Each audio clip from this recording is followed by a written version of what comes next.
海巡署头一只多工级的巡防舰，在一伫高雄中信造船厂交船啊。因为这只船有导飞弹系统，平常时除了巡防以外，嘛会当修正，受到各界关注。总统蔡英文也专工落南去参加典礼，也强调讲国难各做维护国家安全的决心。 海巡署第一只多工级安平舰正式来交船，总统蔡英文伫交船的典礼会场上，特别表明维护国家海峡的决心。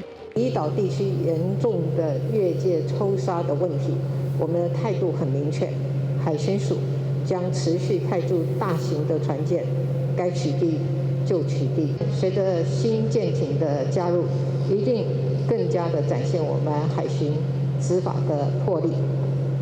展现捍卫我们蓝色国土的决心。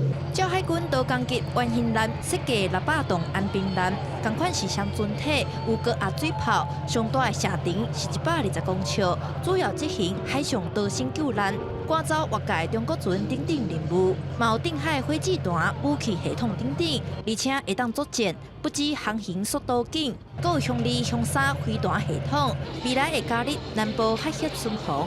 我们的飞弹。 管线跟接头都准备完毕了。那我们的发射系统的有关于讯子系统，我们也都有建制。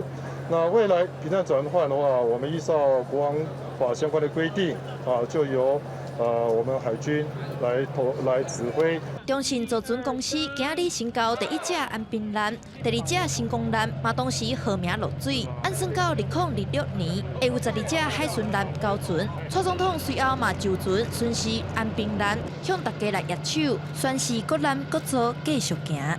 记者陈嘉文、林玉凯高雄报道。